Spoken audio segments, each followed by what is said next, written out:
Même si aujourd'hui je suis pas, voilà, je suis pas devenu un professionnel, je pense que c'est ce rêve qui m'a quand même, qui a donné un sens à ma vie, quoi. Moi je dis souvent heureusement qu'on a le foot. Parce que si on n'avait pas le foot, je ne sais pas ce qu'on deviendrait. En prenant l'apparence de Dieu vivant et s'imaginant dans la peau de Roger Mila, Samuel Eto'o, Pelé, Maradona, Ronaldinho, Zidane, de jeunes footballeurs africains débarquent en Europe en courant derrière un ballon. Si quelques rares champions parviennent à se faire une place au soleil, on ne compte plus ceux qui restent sur le carreau, les footballeurs clandestins ou en passe de le devenir, qui frisent le hors-jeu à tous les sens du terme. Vu d'Afrique, émigrer avec la balle est un rêve de môme. Aller chercher l'argent où il se trouve, marquer des buts, briller dans l'arène sportive planétaire, c'est l'Eldorado à portée de ballon. Pas de flics en embuscade sur les bancs de touche, pas d'embarcation qui chavire à proximité des détroits, pas de mort violente, pas de camp de rétention, alors rêvons.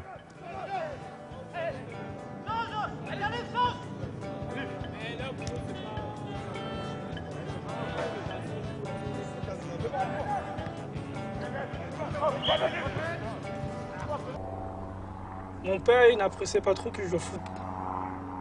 Le foot au Cameroun, c'était pour des délinquants, en fait, à l'époque. C'était des enfants ratés qui faisaient le foot. Et j'ai commencé très tôt à jouer vraiment la vraie compétition.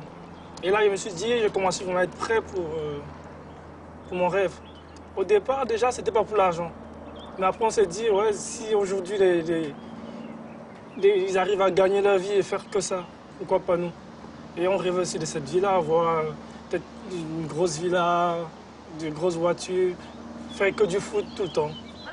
Je me disais, si j'arrive à m'en sortir au Cameroun, qui est un championnat vraiment rude, où les joueurs, il y a des très bons joueurs, je me disais, pourquoi pas déjà aller voir ailleurs.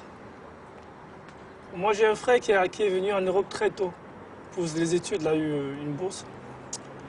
Et moi, je me suis dit, si mon frère est là, certainement un jour, je me ferai venir aussi en Europe. Donc pour moi, c'était presque acquis, quoi. Dans ma tête, j'ai vécu avec ça. Je savais qu'un jour, je serais là.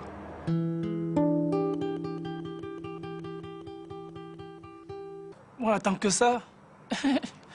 On attend que les recruteurs, puis ceux quand on joue. Si on veut bien vivre. Moi, j'ai eu la chance parce qu'il y a mon frère. Pour ceux qui n'ont personne ici, comment ils partent? Ce n'est que par le canal d'un recruteur. Et je me souviens une fois, il y a un monsieur qui est venu au Cameroun, un Hollandais. Et il allait à peu près, il allait dans toutes les équipes où il prenait des meilleurs joueurs, où il allait faire une autre sélection pour pouvoir faire venir des joueurs en Hollande. Je me rappelle que j'avais été sélectionné dans le groupe. Et il a fait de nouveau une sélection, où de nouveau j'étais dans le groupe. Mais après, il y a eu une histoire un peu bizarre et mes parents ont refusé de me laisser traiter avec ce monsieur parce qu'il y avait eu une histoire de pédophilie, un truc comme ça. Donc c'était un monsieur il était en Hollande, il était dans un réseau. Et ma famille a su ça à temps et j'avais arrêté de... Ses premiers pas en Europe, le footballeur masqué les effectue dans le centre de formation du Havre. Il n'a pas encore besoin de se cacher. Bon pour le service. Ses papiers sont en règle. C'était pas ce que j'avais imaginé de l'Europe en fait. Pour moi, l'Europe c'était des buildings, un peu comme la ville de New York en fait. Moi j'imaginais il y a des gratte-ciel partout.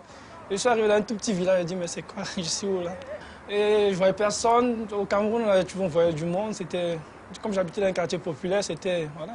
Du coup, je me suis retrouvé tout seul comme ça, dans un coin perdu comme ça. Donc j'étais tout le temps enfermé, j'étais tout le temps à la maison à regarder la télé. En plus, ça arrivait à une période où il faisait ce temps-là, il faisait un peu froid. Franchement, ça me déprimait, pas voir le soleil, pendant 2-3 semaines.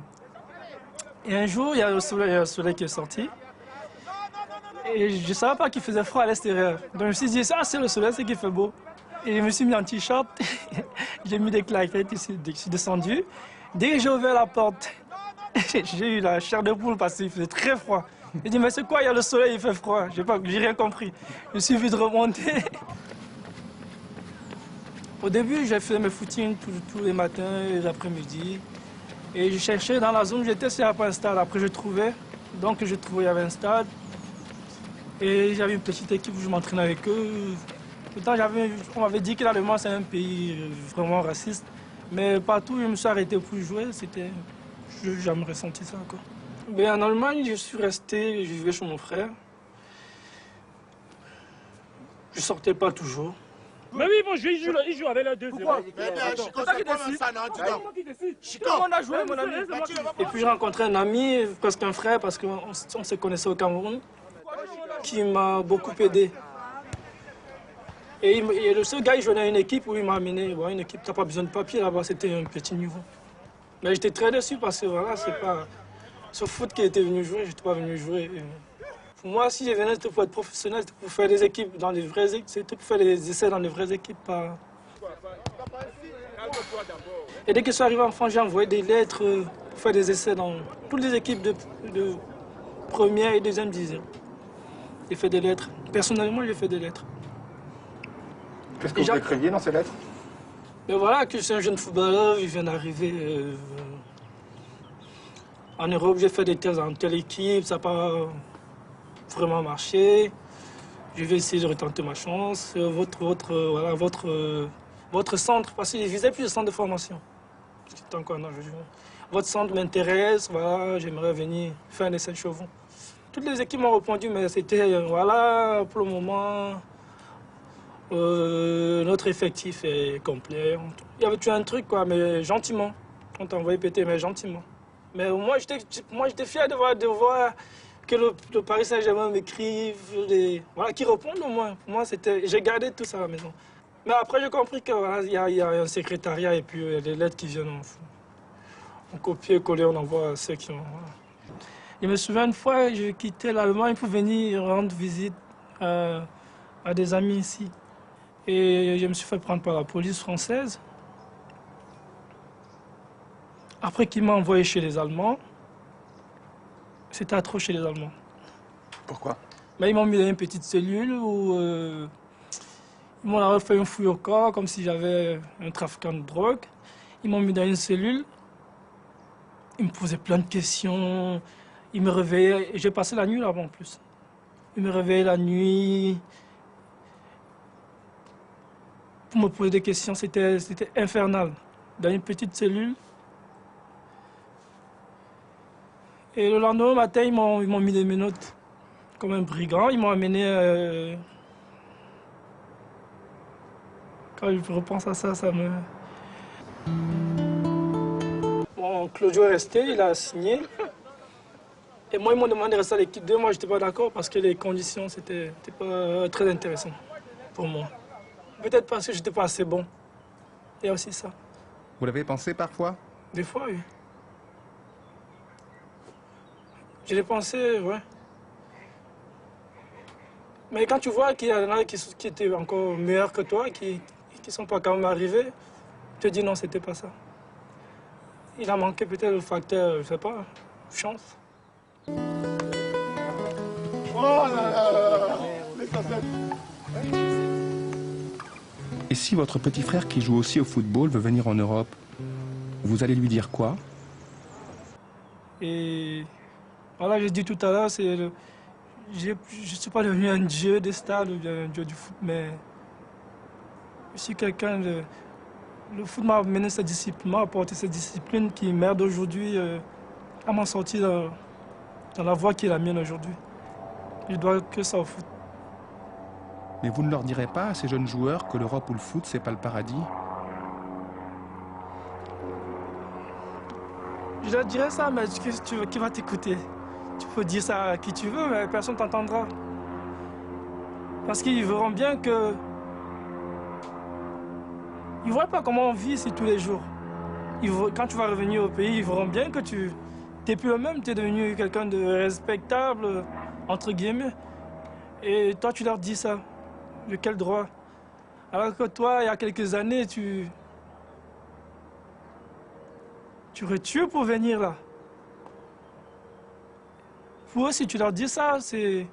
Quelque part, c'est... Je dirais pas, il y a un peu d'ingratitude. Moi, je pense sincèrement. On peut venir jouer, mais peut-être ça ne marche pas, on va souffrir. Mais ils souffrent encore plus, ces jeunes.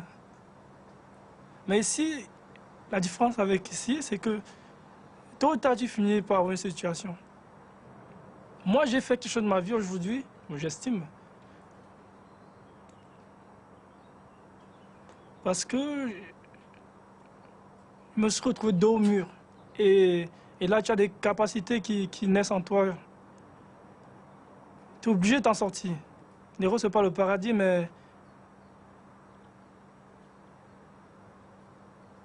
comparé en Afrique, la souffrance qu'on vit, qui viennent, je peux commencer à me former, à me préparer demain, quoi. Parce qu'on sait ce que c'est que deviennent des anciens footballeurs. Pas seulement au Cameroun, même ici, il y a des gens qui ont joué professionnel, après ils se retrouvent, après leur carrière, ils ne foutent rien.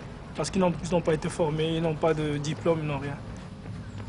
Donc je pense qu'il réagit assez rapidement. Hervé, qui n'a pas lâché le foot, a passé ses diplômes de moniteur sportif. Et il a créé une petite entreprise de coursier dont il est l'unique employé.